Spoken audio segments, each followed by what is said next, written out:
que tu as déjà perdu quelqu'un? Est-ce que tu t'es déjà demandé à ce moment-là, et alors, qu'est-ce qui va se passer après?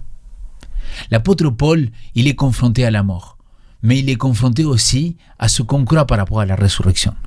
Dans l'Épître aux Corinthiens, le chapitre 15, il nous parle de ces sujets-là, de la mort, de la conséquence de la mort. Il nous parle aussi de la résurrection, la solution à cela. Alors, aujourd'hui, on va parler de ces sujets-là. Donc, je t'invite à rester avec nous. On se retrouve dans quelques instants.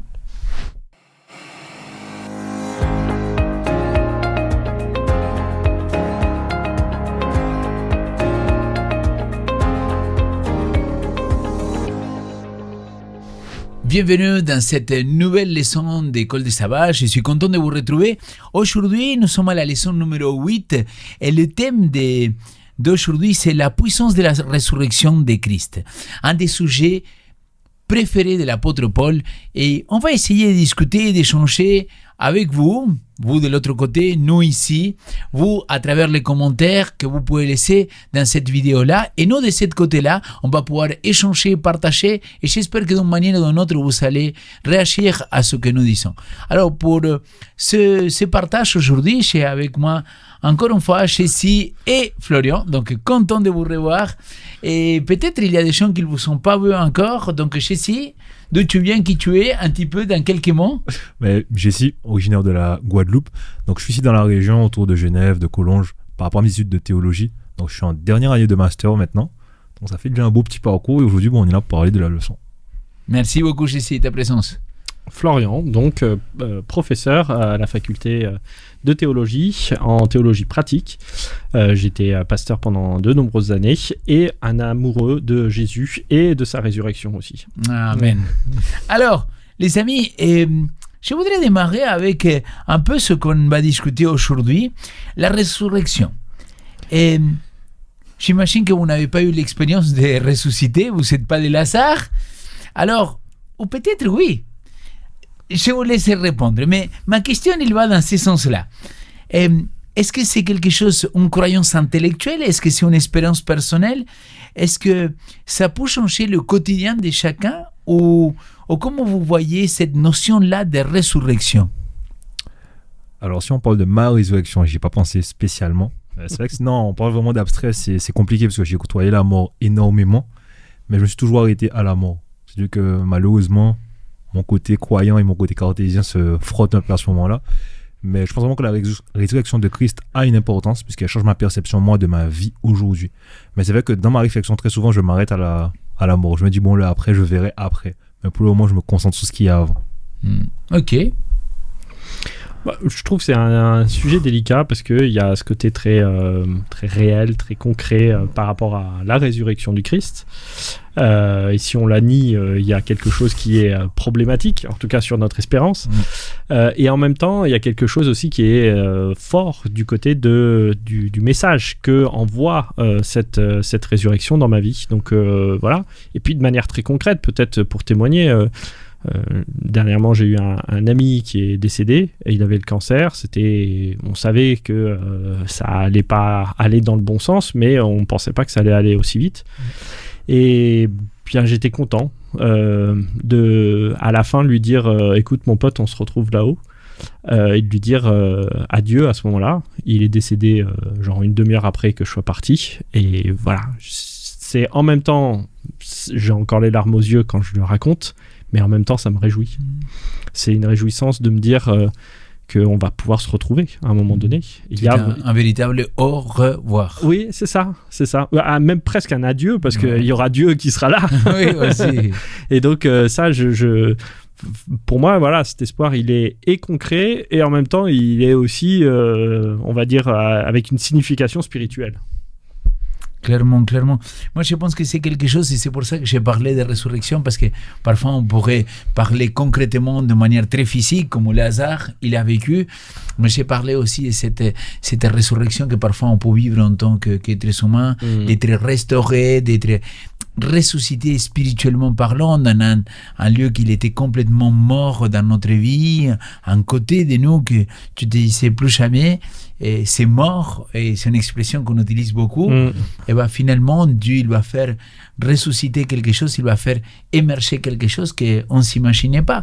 Combien de couples on a connus que peut-être leur couple il a vraiment été mort, mais il y a d'autres couples qui sont réussis ou que Dieu il a fait un miracle et qu'il a ressuscité quelque chose, un espoir qu'il était fini. Donc c'est beau aussi voir que la résurrection il y a plusieurs aspects, mais aujourd'hui on va rentrer un petit peu dans la démarche de Paul. Paul, c'est un des sujets que je pense qu'il va le plus développer et qu'il ne va pas lâcher. Et ça, c'est quelque chose qu'on le voit dans l'épître aux Corinthiens, mais on le voit aussi dans l'Acte des Apôtres. On le voit à plusieurs reprises. C'est quelque chose que pour lui, c'était la base de sa foi. Alors, je vous propose de lire 1 Corinthiens chapitre 15, versets 5 et 6. Je ne sais pas, Chessie, si tu voudrais le lire. Je vais y aller. Je vous ai transmis avant tout ce que j'avais moi-même reçu. Le Christ est mort pour nos péchés, selon les Écritures. Il a été enseveli. Il s'est réveillé le 3e jour, selon les Écritures. Il est apparu à Céphas, puis aux 12. Ensuite, il est apparu à plus de 500 frères à la fois. La plupart d'entre eux sont demeurés en vie. Quelques-uns se sont endormis avant la mort. Non, dans la mort. Merci beaucoup, Chessie. En gros, Paul ici, il nous partage quelque chose que c'est excellent, quoi. C'est-à-dire, il prêchait un évangile que nous, on n'a pas aujourd'hui cet évangile-là qu'il prêchait, mais on sait que pour lui, prêcher la notion de que la conséquence du péché, c'est la mort, et que aujourd'hui Christ, il est venu mourir pour nous, et qu'il nous propose la vie éternelle, c'est un petit peu ce qu'il va déclarer dans plusieurs épîtres, mais là, on le voit, il dit, je vous ai prêché cet évangile-là. Alors, Paul, quelque part, il va essayer de mettre en avant le fait qu'il y a des centaines de témoins qui l'ont vu la résurrection de Christ. Il dit, écoute, ne remets pas en question ça. Et il commence par là. Après, on va aller plus loin. Mais ma question, c'est, qu'est-ce qu'il pourrait changer le fait que la résurrection soit un événement historique réel ou qu'il ne soit pas simplement une métaphore spirituelle comme il y a des gens qui le croient? Ouais, tu vois, on en parlait un petit peu en off, mais c'est rigolo parce que très bien.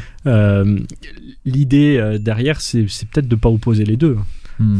Parce qu'il me semble qu'il y a une vraie signification spirituelle. On l'a développé, tu as été le premier à le développer en disant il y a des choses qui sont mortes dans notre vie et puis qui vont ressusciter. Et puis qu'il y ait cette espérance de quelque chose de réel, de concret, qui dit notre espérance future, comme je l'ai partagé pour mon ami qui est décédé. Et je crois que les deux peuvent se côtoyer tout à fait, avec cet aspect qui est en fait un scandale, mais qui est aussi une folie, pour reprendre les mots de Paul, autour de la notion de la résurrection. De croire aujourd'hui à une résurrection, c'est complètement dingue.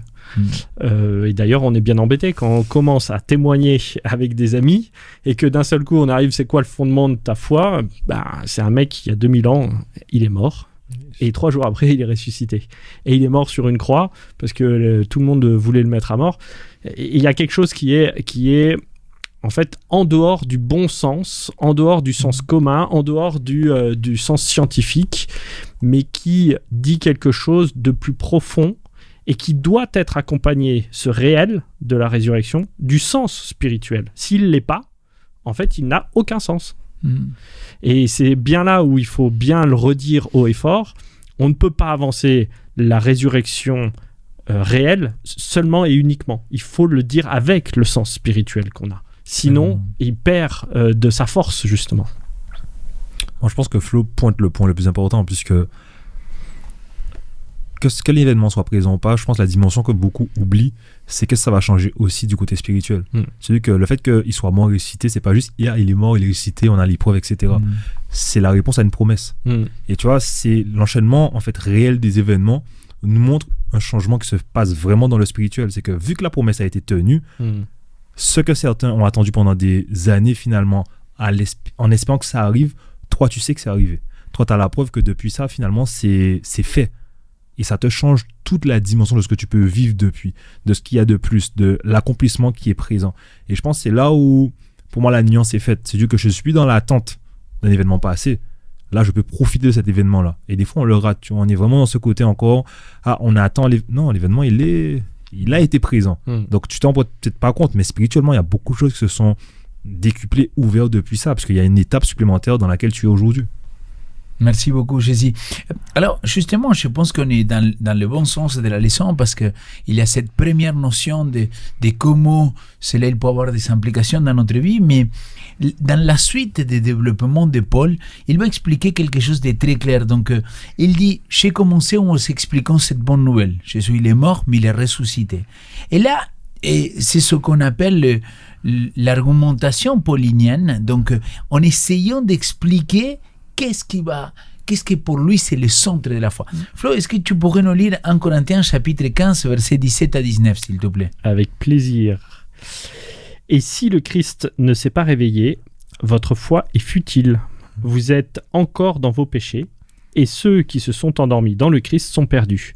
Si c'est pour cette vie seulement que nous avons mis notre espérance dans le Christ, nous sommes les plus pitoyables de tous. Alors, on ne va pas dire que Paul, il est tendre là. Il dit, attends, tu es en train de remettre en question la résurrection des morts?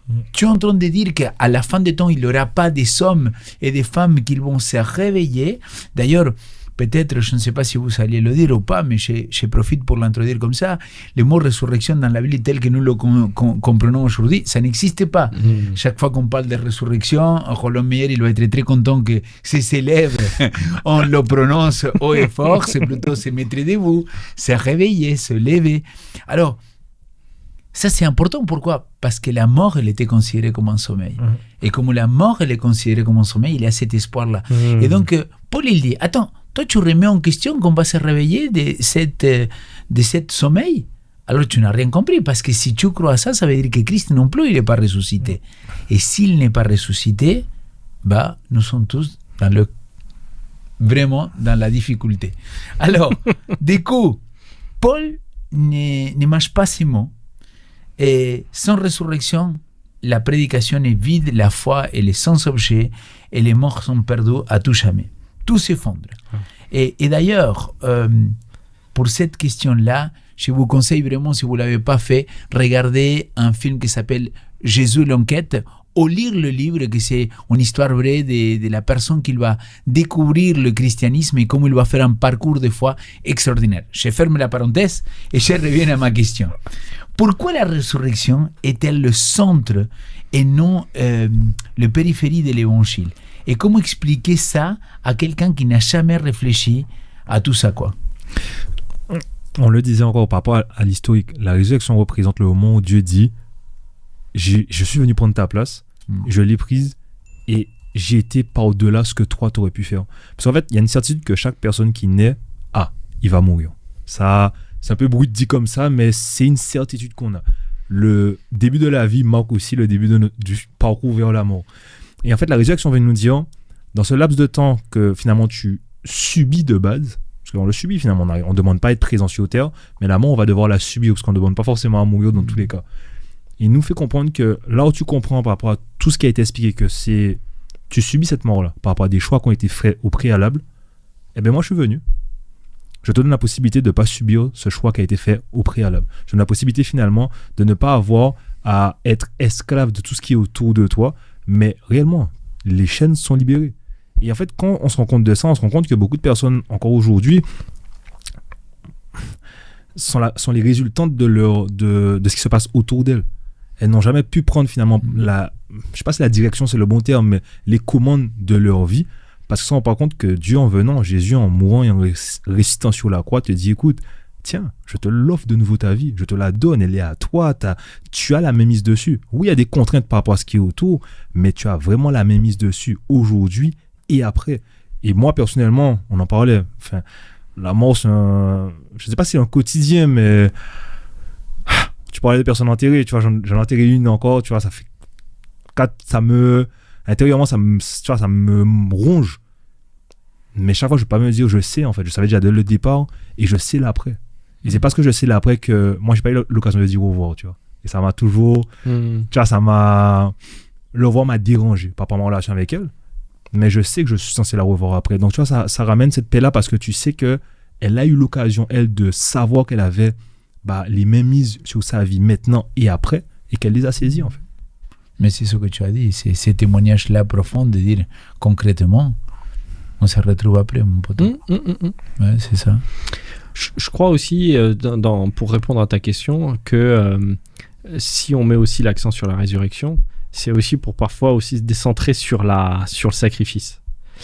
C'est-à-dire qu'en mettant tellement l'accent sur le sacrifice et sur la mort, il y a une problématique qui est juste sacrificielle. Et pensez aussi que Paul il s'adresse aux Corinthiens. Ouais. La problématique du sacrifice à Corinthe, elle est bien présente. Reprenez votre introduction dans votre Bible d'études, vous verrez un petit peu qu'est-ce qu'il en est dit. Mais je trouve ça intéressant parce que là, en insistant sur la résurrection, il est en train de dire attention les amis, Christ, il s'est pas juste sacrifié pour vous. Il y a tout l'aspect de l'ascenseur du salut qui va être là, c'est-à-dire d'un Christ qui s'est abaissé envers nous et qui va être élevé, et dans son élévation nous dit je t'emmène avec moi. Tu vas pas rester en bas, tu vas pas rester là où tu en es. Et je trouve ça intéressant de se dire que, pour finir, pour Paul, d'insister sur la résurrection, c'est aussi pour se décentrer sur du sacrifice, pour dire il est là. C'est intéressant, mais ça n'est pas la seule donnée qu'il faut prendre en compte. Ce qui fait que, après, dans le concret, dans le pratique, on pourra y revenir, mais je crois qu'il y a besoin de rappeler aussi un petit peu ce contexte-là pour pouvoir bien comprendre la suite. Clairement. Écoutez, dans la suite, justement, Paul il va parler dans la même épître aux Corinthiens et dans le même chapitre, mais maintenant, Christ est ressuscité des morts, prémices de ceux qui sont morts. Christ il va être appelé les prémices, la première récolte, qui garantit qu'il y aura d'autres. Donc la résurrection de Christ est la promesse concrète ici et aussi de celle que c'est la nôtre, quoi. Alors, comme tu l'as très bien dit au commencement, ici, on ne peut pas savoir qu'est-ce qui va se passer après parce qu'on n'était pas là. Je n'étais pas Lazare, donc moi non plus, je n'ai pas pu voir cette expérience. Mais comment cette promesse d'un corps réel transformé, incorruptible, nous aide-t-elle à vivre avec nos limites physiques d'aujourd'hui? Est-ce que ça pourrait être un espoir valable? Alors là, tu vois, tu me poses une colle, pour être très franc. J'y réfléchis, mais globalement, j'ai envie de dire...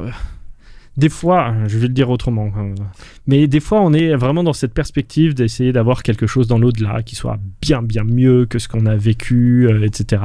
Et c'est vrai que dans certains contextes, cet espoir il est absolument nécessaire et vraiment aidant pour ces personnes-là. Maintenant, je crois aussi que cette résurrection, elle doit pas être une fuite en avant. Une fuite en avant d'une fuite de ce que je suis en train de vivre simplement. Et je crois au fait que la vie, elle est belle aujourd'hui, que je suis content d'avoir eu un pote qui a eu le cancer et qui est mort aujourd'hui. Je suis pas content de sa mort, d'accord ? Je suis content de l'avoir rencontré, d'avoir pu partager et marcher avec lui sur cette terre. Et même si aujourd'hui, ça me fait souffrir, c'est le prix de l'amour. C'est le prix de l'amour parce que aimer quelqu'un veut dire qu'à un moment donné tu vas le perdre, soit parce que tu vas partir, soit parce qu'à un moment donné il va partir. Mais à la base c'était pas comme ça. Non, mais aujourd'hui t'es comme ça. Dans ce monde idéal, voilà, mais dans ce monde idéal que Dieu nous parle, oui, c'est rétablir ça, non? Alors complètement, et en même temps c'est là où je trouve génial, c'est qu'aujourd'hui je peux vivre cela et l'aimer. À combien, à plus forte raison, demain je vais apprécier tout cela. Mais d'être que et uniquement dans quelque chose qui serait fuir cette réalité-là, en se disant que tout est nul et rien n'est bon là-dedans, eh bien, ce serait oublier justement la vie qui est donnée aujourd'hui. Nier cette vie qui nous est donnée aujourd'hui et fuir dans la résurrection me paraît être un problème. Et je crois que ça, c'est... Alors, j'ai pas répondu à ta question, tu m'excuses. Non. Mais je suis allé au-delà. Oui, mais je suis complètement d'accord, et c'est ce qu'on parlait un petit peu, comme tu disais en off. Je pense que ça dépend énormément dans quel moment de ta vie tu te trouves à nouveau, quoi. C'est-à-dire, si je suis dans une situation difficile, dans laquelle je ne vois pas d'espoir autre que celle-là, c'est là que je vais m'accrocher à ça, pas comme une fuite, mais comme un soulagement des moments difficiles qu'on peut vivre aujourd'hui. Et ça, c'est tout à fait louable. C'est pas cette fuite. Exact. C'est pas cette fuite dont je parle. Cette fuite, au contraire, là, ce que tu es en train de dire, c'est de dire, en fait, je n'ai plus aucun espoir que seulement en Christ. Ouais, tout à fait. Qui est de dire, je vois la réalité dans laquelle je suis, avec ses souffrances et avec tout ça, je l'accepte, je le vis, je sais, et c'est beau de pouvoir le vivre avec Dieu. Et en même temps, j'ai cette espérance que demain, oui, tout ça sera transformé, oui. Ok, merci beaucoup. Jessie? En fait, je le vois comme un moment d'apothéose. Je m'explique, tu parlais des problèmes de physique. Je pense que j'en ai eu pas mal ces derniers temps. Tu étais témoin, etc. Et en fait, je me suis rendu compte, c'est après coup, tu vois, en discutant avec toi, tu me disais, mais je t'en dépends dans quel état que tu étais, etc. Et je pense, tu vois, c'est ça que Dieu permet de vivre. Et tu vois ce que Flo disait. Parce que j'étais pas dans la fuite, mais toujours dans cette idée où il y a ce que je vis qui va être une contrainte vraiment physique. Et Dieu qui nous permet des fois de vivre même ce corps qui peut être mieux grâce à sa présence. Parce que pour témoigner avec les gens, j'avais vraiment mal. Enfin, Léo était là, j'étais cassé en deux littéralement. Et pourtant, c'est la plupart du temps, quand j'étais vraiment en présence de Dieu, je sentais la douleur. Mais pas comme quand, tu vois, j'étais dans cet élément-là. Il me rappelait en fait que ces petits moments-là, c'est encore mieux après. Parce que moi, j'ai perdu l'usage d'un doigt, j'ai un genou que j'ai fracassé au foot, j'ai le dos, etc. Et quand on se rend compte que ce que Dieu a prévu dès le départ, c'est de mettre un corps qui est capable de résister à tout ça, de pouvoir vivre des choses et de se rendre compte finalement de ce que Dieu avait prévu dès le départ. Je parle vraiment de cette mise en pratique. Quand tu t'en rends compte, ça change la dimension. Parce que moi, ça va. J'ai rencontré des personnes qui... Faut pas se mentir, tu vois, ils naissent dans des conditions où... Oui, qui sont plus difficiles. Voilà, j'ai des amis, je parle de tout type. J'ai rencontré une jeune à la trisomie 21, par exemple, depuis tout jeune. Elle a la trisomie, elle n'avait pas l'usage de ses jambes, tu vois, petite. Aujourd'hui, elle marche, par exemple. Et se rendre compte que, tu vois, cette progression-là, j'ai vu dans l'église, se rendre compte de cette beauté-là qui est présente déjà dans un monde corruptible.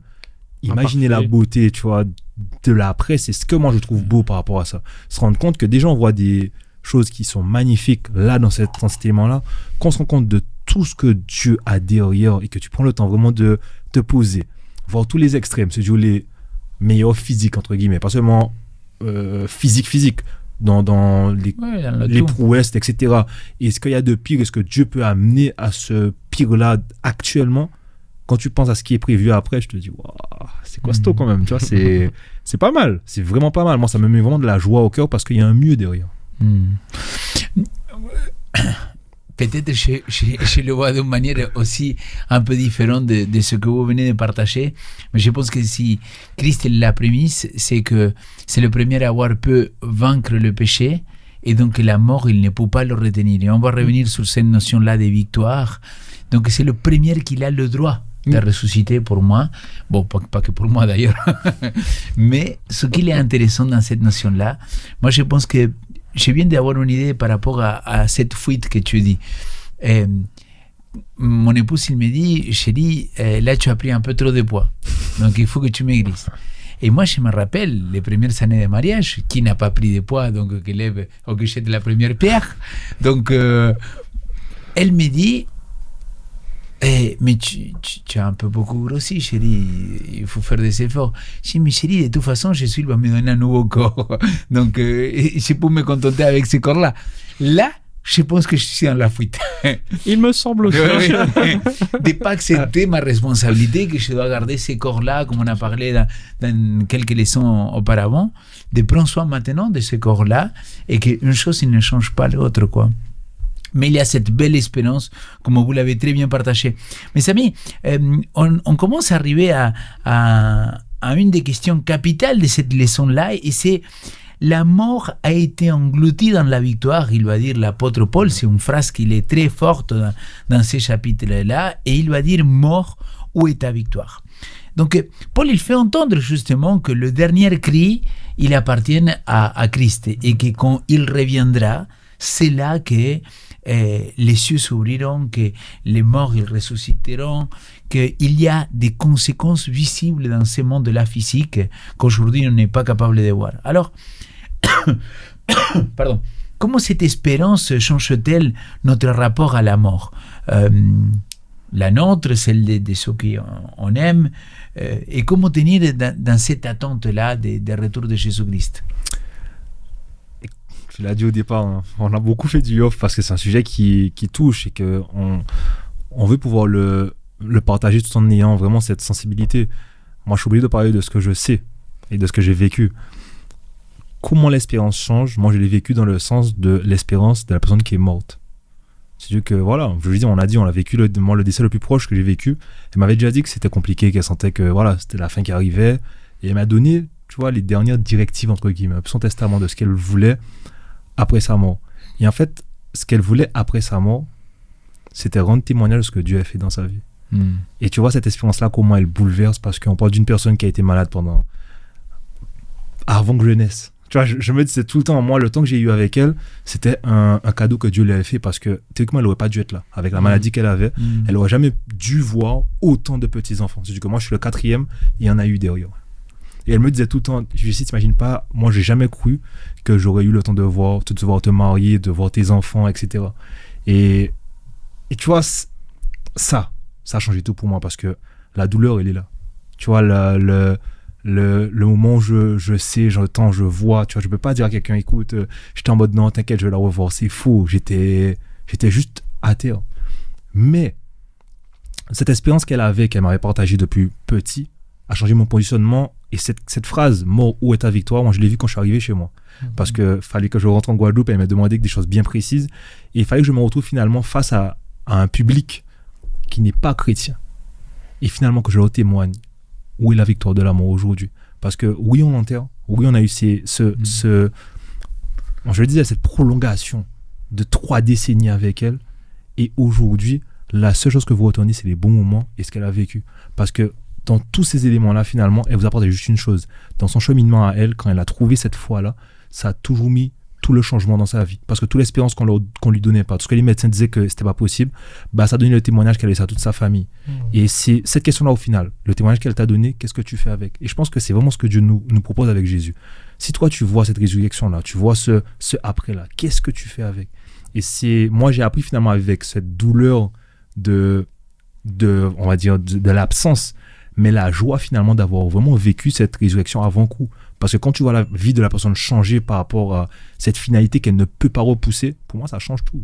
Et je l'ai vraiment vécu comme ça, moi en étant spectateur qui devait finalement agir sous la demande de celle qui n'était plus présente. Ça a vraiment changé moi ma perception de cet événement-là.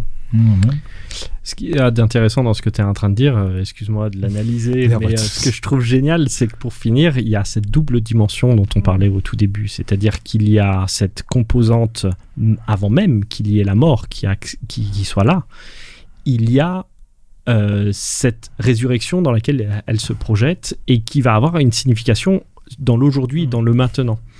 Et ça, je trouve ça beau, parce que ça veut dire qu'on ne peut pas différencier cette résurrection de la signification spirituelle qu'elle a. Et cette signification spirituelle, c'est de dire, les amis, dans les impasses de ma vie, dans les chemins mortifères ou moribonds dans lesquels je suis, il y a un Dieu qui m'accompagne et qui va m'accompagner jusque dans la mort et qui va me sortir de cette mort. Et donc, il n'y a aucun lieu, aucune situation dans laquelle je vais pouvoir me retrouver où tout est complètement fermé et complètement mort, tout simplement. Et pour moi, c'est une espérance spirituelle. L'espérance de la résurrection, c'est une espérance spirituelle dans la vie de tous les jours qui me dit, Florian, t'es pas tout seul. Et même si tu vis quelque chose de difficile et une crise et où tu as l'impression que c'est dans une impasse, il y a le Seigneur qui est là et qui va t'en sortir. Et donc, cette réalité-là va impacter la réalité d'après, en fait, tout simplement. Je partage à 1000% ce que vous êtes en train de dire et je me rends compte à quel point dans ma vie, moi que je n'étais pas chrétien, c'est-à-dire que je n'étais pas chrétien, que je n'étais pas dans une église, que je ne fréquentais pas, donc le fait d'avoir découvert la foi chrétienne et comment le christianisme, il envisage cette envie après d'eux, et moi ça m'avait beaucoup touché, parce que finalement, dans les moments difficiles, j'avais cette occasion dans laquelle je me tenais fort et je disais, ok, je sais maintenant comment ça va se passer. Mais je pense que l'un des témoignages les plus forts que j'ai entendu de quelqu'un, c'était quelqu'un qui l'a paraphrasé un petit peu Job dans l'un des moments les plus difficiles, quand il dit « Écoute, même si ma peau elle est détruite, même si je reviens à la terre, je sais que mon Rédempteur il est vivant et que je le verrai de mes propres yeux. » Donc cette espérance d'une foi dans laquelle il est ancré carrément dans un Dieu qui est vivant. Et pour moi, peut-être c'est pour ça, j'étais en train de réfléchir pendant qu'on parlait, qu'on discutait. Je me dis, pourquoi pour moi c'est tellement important ce point-là que oui, que c'est physique, oui, qu'il est ressuscité. Bah justement, parce que pour moi, Dieu n'est pas mort. Et comme il n'est pas mort, il est vivant. Et comme il est vivant, il peut agir encore dans ma vie. Et tu vois toutes les conséquences. Si Dieu il n'est pas ressuscité, ça veut dire que, comme Nietzsche, il a dit, Dieu est mort, donc il avait raison. Et s'il a raison qu'il est mort, bah, tu n'as plus le droit, ou il n'a plus de possibilité de quelqu'un qu'il puisse intervenir dans le ciel ou dans quelque part dans cet univers pour moi. Et donc ça remet en question vraiment toute notre croyance, toute notre idéologie, toute notre manière de vivre avec Dieu dans le quotidien. Il n'a plus de Dieu pour te transformer ni pour te restaurer à l'intérieur. Donc je me dis, ah voilà, comme dans la toute première fois qu'on avait parlé, le pourquoi. Parfois, on a besoin de se rappeler le pourquoi, n'est-ce pas? Et je pense que ça, c'est très fort, quoi. Flo, tu voulais nous partager quelque chose?